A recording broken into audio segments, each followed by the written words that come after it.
everybody. I'm Stacey J. And I'm Chuck Duran. Welcome to an awesome new episode of VO Buzz Weekly. That's right. And the suspense is over. We are here today with Dave Fennoy, part 2. Let's do it. Whew.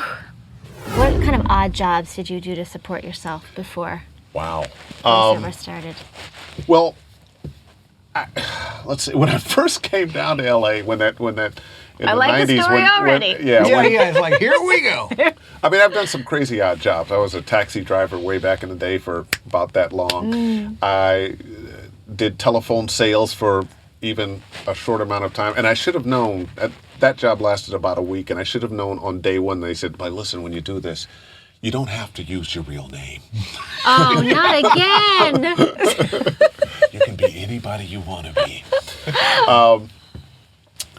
But when I had come down here and I had a really good start in voiceover, and then things kind of fell apart when the economy just imploded in the early 1990 or middle of 1990. I went to bartender school. I said, I can pour drinks. You're like, this is all cool. the actors are waiters or bartenders. I'll do that. Yes. So I took a bartender course, and I did very well in it. And at the end of the bartender course, the guy pulls me aside. He goes, what would you think about being one of our teachers? And it shattered me because they had told all these stories. Yeah, well, back when I was pouring drinks in such and such a place. I said, but wait a minute, I haven't poured any drinks. Doesn't matter. You know how to do it, and you've got a good way about you. You can make it entertaining. And I was like, oh, man. You ripped me off, and now you want me to rip other people off? So did you ever get to pour a drink professionally? No? No, just for himself and others, maybe. Aw, Friends. well. No, I never worked one day as a waiter or a bartender. I did back in college. I'd gone to college for a couple years as a theater major. That was another thing, part of my background. I was a child actor, live stage. Did we see you in any commercials? No, this was in Cleveland when I was a kid, Caramoo Theater. Okay. And any black actors from Cleveland know about Caramoo House. It was a community theater that has done well for a lot of people, a lot of great training, a lot of great black actors from Cleveland come out of there. I was a telephone installer. Telephone for a while. installer? Yeah, right. I had gone to McAllister College, and shortly after dropping out, I went a year and a half and dropped out. And I took a job as a telephone installer, and I actually was the first black telephone installer for Northwestern Bell. I thought you were going to say in Beverly Hills. No.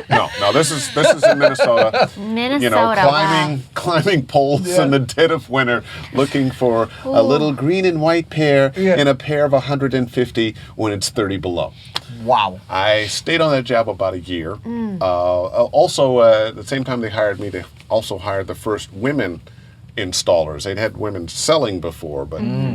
it was quite a year for Northwestern Bell. That was quite a year for They Northwestern. figured women can probably handle the cold better or something. I don't Smaller And, fingers, they could get in there. Then I left there and I moved to Boston, and I was a musician at the time, and I toured around playing my guitar, singing my songs, but just some very odd jobs. I took a job. Did you write your own music, or did Yes, you I did. play? Yeah. Yes, I did.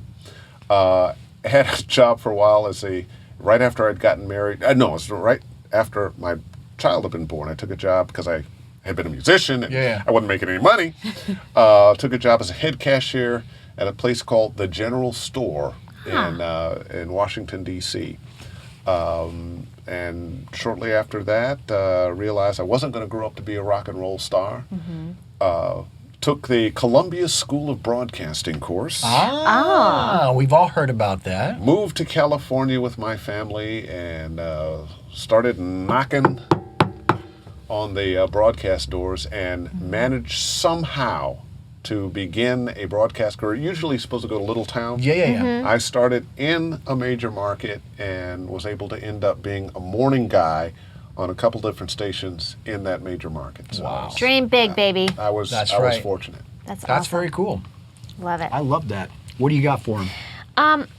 Well, we've seen the famous promo voice picture. with Don LaFontaine. You are one of the 13 in that. There's Dave right That is a there. handsome group I of think men. you'll recognize me. Very handsome group exactly. of men. You had a friendship with Don LaFontaine. Yes. What influence did he have on your life and your friendship with him? Less the work. Everybody, there's a lot of people want to try to sound like Don, and that was just Don's voice. Yeah. He didn't put anything on. That was just Don's voice. I don't have that voice. I've got my voice. So trying to sound like him was not the influence. Voiceover wise, what I would say his influence was he always said, "Tell the story." Tell the story.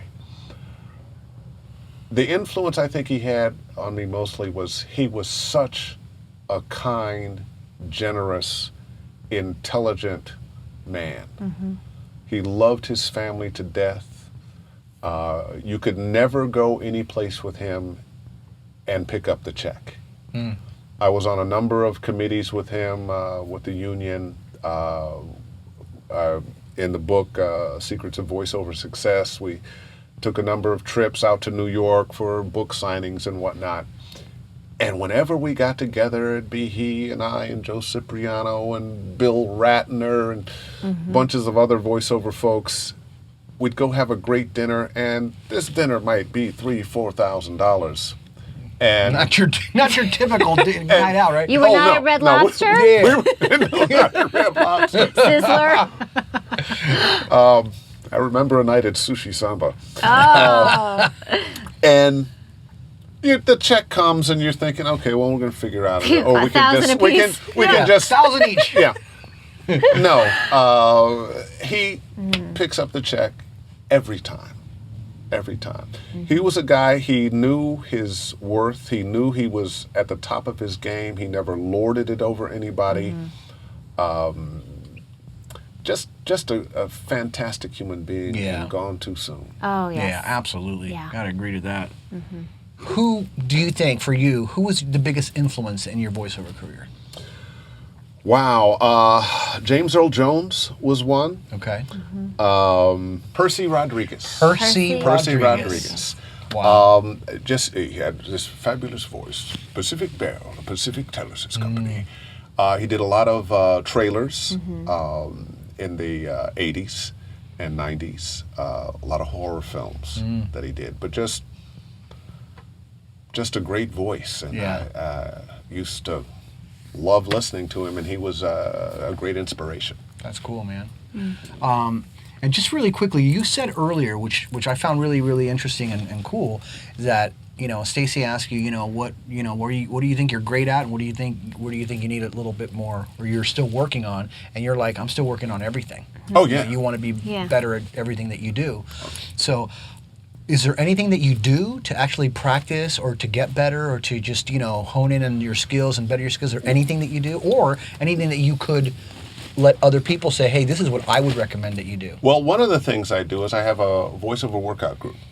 And Okay. we meet every other Tuesday at a studio, and we bring copy and we read it, and we do what we call a 3 and 3. You get 3 takes. After each take, 3 people can give you advice, criticism, critique of your read, and suggestions for making it better. And hopefully by that 3rd take, you've got it down. Especially in the world we live in now, which is that do-it-yourself world where you're in the studio by yourself and you're reading that copy. After a while, you're just so sick of hearing your own voice, and you're not sure. Well, gee, was that? It sounded good, but I don't know. I need somebody else's opinion, please. I'm going crazy. We've all been there as voiceover artists, haven't we? Where you're just not sure. You're not sure you're hearing it right. So I think it helps sometimes to have other people give you an idea of what they think and what's working for you, and make suggestions on how you can make it more real, more relatable. Yeah. Another thing I do is from time to time take some private lessons to get out of my own way. When you've been doing something for a long time, you develop certain habits. Right. I would call mine, Dave Fennoyisms. And I remember Will Smith saying when he did The Pursuit of Happiness that the director told him, look, I don't want any Will Smithisms. And he cut him every time he started to do the typical Will Smith thing. So there's some things that have worked for me, Dave Fennoyisms, that sometimes they're okay, but the only way to continue to stay vital and get better and stay fresh is to get away from those isms, whatever they may you be, have, whatever they may be. And sometimes you need help, A, to recognize them, and B, to find ways to avoid them. Wow, that's great. And so this workout group, is this only for pros? Is it Well, open to the public? the group I do is a pro group. We've got some great names in there. Cedar Fox is in there, Townsend Coleman, Thompson Howell, Pat Duke, Kay Bess, Paula Tizo, Stu Herrera, Mark Cashman.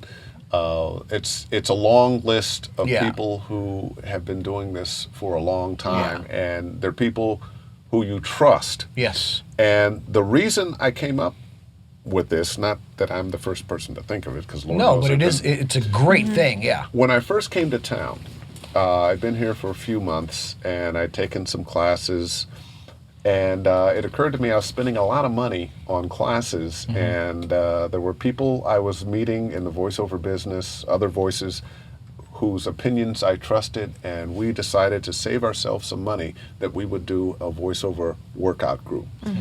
And everybody in that group got better and had very good careers. Lori Tritel, just a number of people. Yeah. And somewhere along the line, after a year or two, we could just kind of stop doing it. Oh, our careers are going fabulously now. We don't need this. But what I've discovered after 20 years of this is, you do. Yeah, you do. Yeah, you do. There's still something to learn. Yeah. So, always want to get Wow, better. that's incredible, and I find that to be like absolutely amazing because It's inspiring. Well, yeah, Because you people have. think you've made it. You don't, but you always have to keep. Yeah, and to know learning. that there are people out there who maybe have been in the VO business for a while, or maybe are wanting to get into the business, and they're like, I'm a good actor. I don't need to do that. I'll just get a studio, like you said, little home studio, blah blah. Join voiceover 1, 2, 3 or whatever, and become a voice actor. And here you have a seasoned pro with all of these other seasoned pros who are at the top of their game, and they're still doing it to get better and get better and get better and working on their skills. That says a lot. Yeah. Tell us about. Speechless again. Tell us about Hulu. Well, one, it's just a wonderful gig. They're wonderful people, and it's a funny story how I got that gig. Do tell. I got a bunch of agents. I got agents. You are in New York. represented. I am represented. You know when they say, yo, represent. Represent. I'm represented. That's him. Shoo, Dave. But I was at a party, and there was a guy sitting next to me, and we're talking, and he goes, "Oh, so what do you do, man?" And I said, "Well, I do voiceover." He goes, "Wow, there's this new thing called Hulu, and they're looking for a voice. Whoa! And why don't you give me your email address? I'll send you a script. Who knows? Maybe they'll like you." And so a week later, I was the Hulu guy, and this is at the very beginning of Hulu. Who was this guy? Was he like a representative or something? He was a guy who was doing some work for them at the time. He's no longer with them. He was an intern. Ken, thanks. Yes, Ken. Glad I sat next to you at that party. He was a guy that was doing some work for them in production, and they tasked him with finding a voice, and he sat next to me at a party, or I sat next to him, and we had the conversation, and voila. Wow. And for those people who may not know, Hulu.com. Hulu.com. All your favorite shows Yes. on the internet, and if you bought a TV in the last year, it's probably already on the TV. Yeah. And can you give us a little sample of The a following Fennoyism? program is brought to you with limited commercial interruption by these guys. Hey. Us. Great. That's great. Hula and Huli. Julio. And we finally call ourselves at Hulu the Hooligans. The Hooligans. I love it. I love that. That's super duper. Congratulations on that. Thank you. That's thank been you. what, Very 2 cool. years Dude, so far? 2 yeah? years. Oh no, And that I was know that you're started proud in of that. 2008. For you, it started in 2008. Started in 2008. Oh, Hulu started in 2008. Yeah. And started very small. It's piecework, which means I get paid by whatever I do, I get paid for. And, it was just a few shekels to begin with, and now some actual money. Nice. Dave, if you were not a voice actor, what would you be doing as a career? Wow, good question. I might still be in radio. I might still be a musician. I might be homeless on the street. We would not let that happen. I doubt that. I probably would be a teacher. Yeah. I might be a history professor or something like that. I love history and sociology and those kinds of things, and abstract thought, maybe philosophy. Yeah, you are a thinker. That might be where I would end up, or would have ended up as a professor of some kind, college professor. And one thing for sure, though, you'd still have the dreads. Yeah. Oh yeah. I'm a musician. You're a musician. I want to know a little. Tell us a little bit about your music background, man, and how you're a guitar player, you're a singer. Yeah, you Let us wrote your know. own music. Well, I don't really play now much at all. I pick up the guitar every now and then, and really am annoyed with myself that I have let those chops get away from me. I also have a little carpal tunnel thing in my fingers that has just Pro Tools? No, I don't know what it's from. I don't know what it's from. I had it real bad in both hands, had an operation, got rid of it, and then it came back right here. So the fingering thing is a little tough right now, but I still pull it out and play. But when I was in high school, I actually in junior high, I started playing guitar and played in some rock and roll bands in high school, and then went off to college and took a acoustic guitar with me and had started writing songs and started performing at coffee shops and toured around the country for a while, and in Europe for a little while as a singer-songwriter. Came back, got married, went to Howard University to get a degree in jazz studies and music, and had a band there, Papers, rolling up the funk and delivering the message. And we were kind of a funk jazz band, but it just didn't happen for us. We came out, we had some meetings with some record companies, but never really got signed. Tough gig, man. Yeah, tough gig. And I had gotten married and had a baby. And I realized at that point that the baby needs milk. She don't care where it comes from. Yeah. I need to do something else. So, of course, in my brilliance, I went into radio. Nice.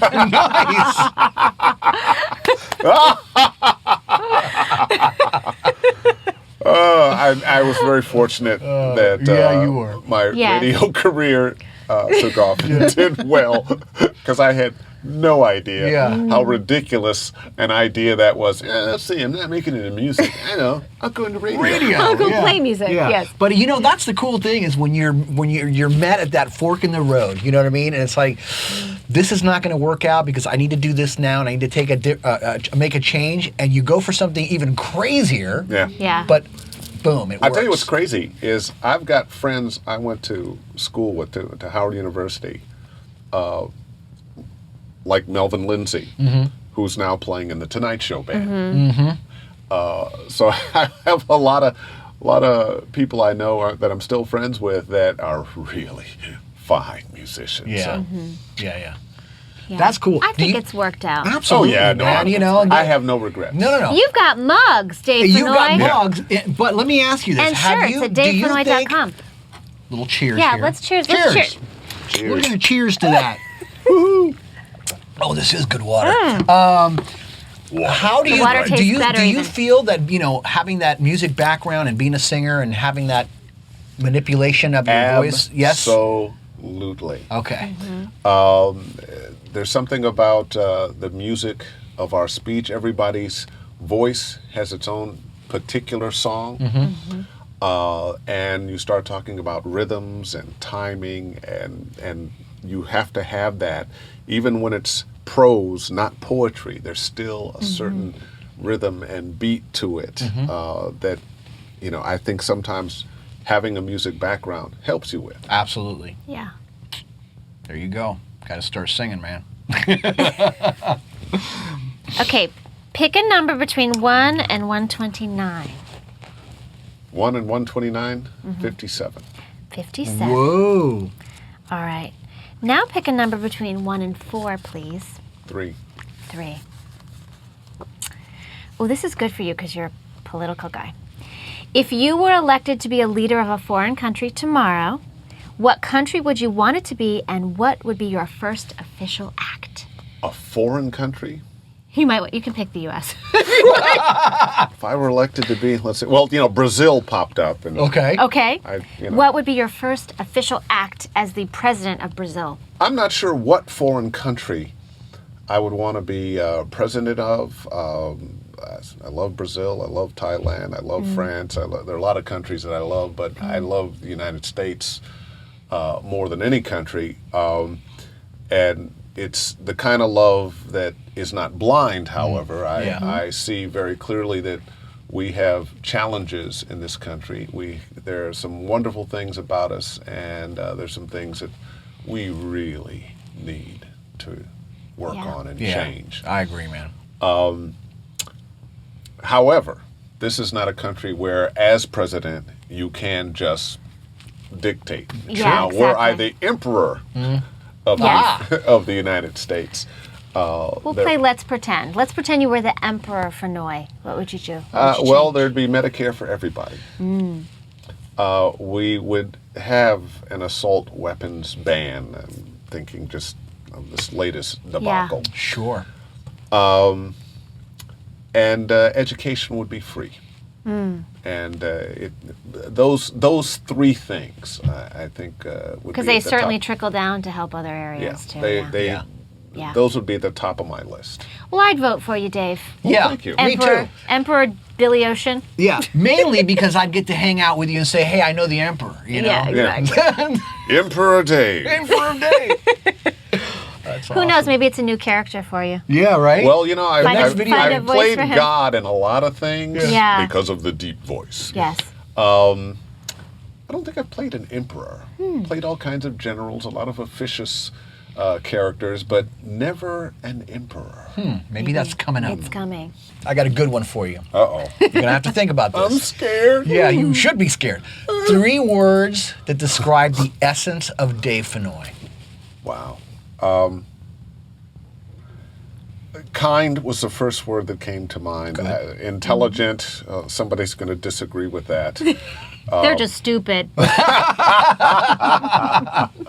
Talented comes up, and that's very self-serving. I'm actually a little embarrassed that those were the words, but those were the words. Those are the words. Those are good words. Hey, be yourself. Yeah. Know yourself. What would you say to an aspiring voice actor watching you? You have so many people. I mean, we were with you at Voice 2012. I mean, there's so many people that really respect you and your journey. What would you say to someone who's an aspiring voice actor about getting into the business today?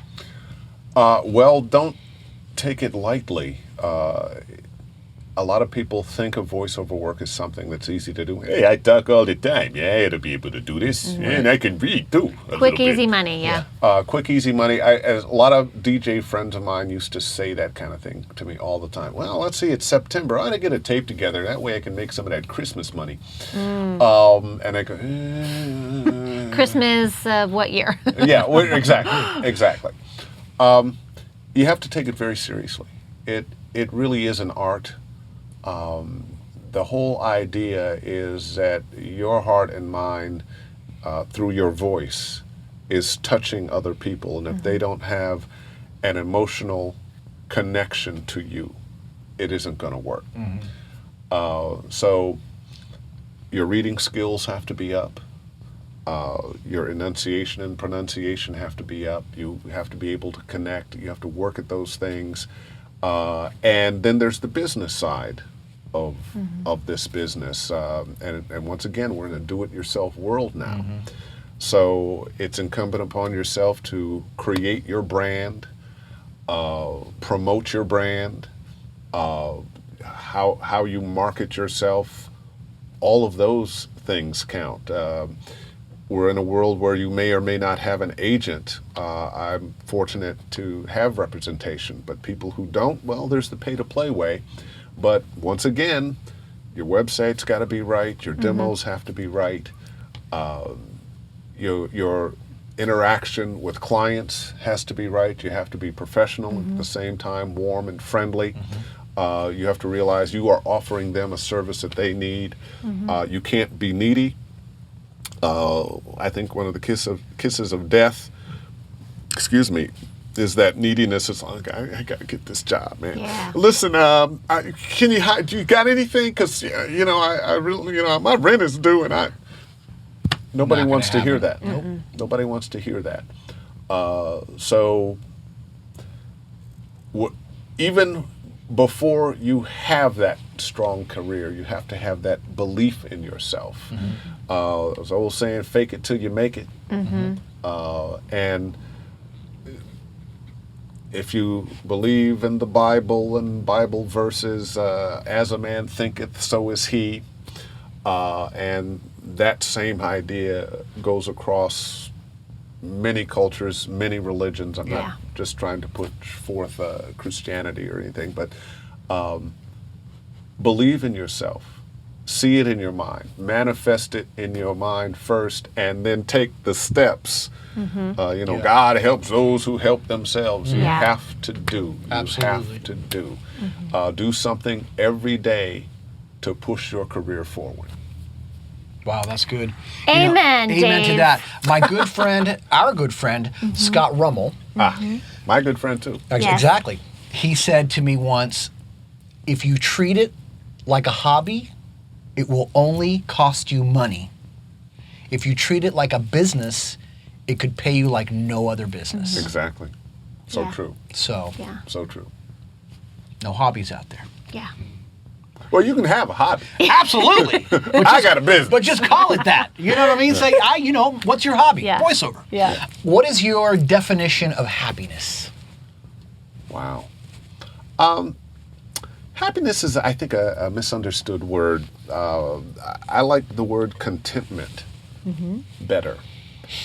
We are happy about things like, ooh, I got some chocolate ice cream. That makes me happy. Happy is kind of for the moment. Contentment, however, is that feeling of life is good. I am in the place that I need to be. My wants are taken care of. Some of my desires. We're not going to get all our desires. And I am at peace with the world. So contentment is what I would want to answer as opposed to happiness. And it would be those things. Well, we wish you continued success. You're Absolutely. just Thank you. a dear, dear man. You Thank are. you so much for being here with us. We really appreciate you taking the time. Well, and you coming know what? down and- Thank you for the mugs. Oh, you're welcome. Thank you for inviting me.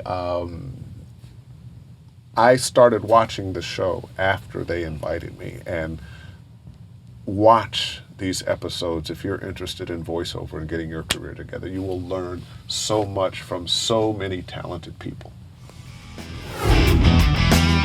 Well, everybody, that concludes part 2 with Dave Fennoy, and I just want to thank Dave for coming on the show, sharing from his heart, teaching us all the stuff. Did you guys get some good stuff out of that? Because I know I did. Yes. Thank you, Dave. We love you, Dave. Absolutely. Thank you so much. Hey, you guys, make sure to go to VOBuzzWeekly.com, write us your raves. We want to hear from you, and comment on our blog, too. Plus, find us on Facebook, Pinterest, and Twitter at VOBuzzWeekly. Absolutely. Take care until next time, and just remember, you always have time for a little buzz.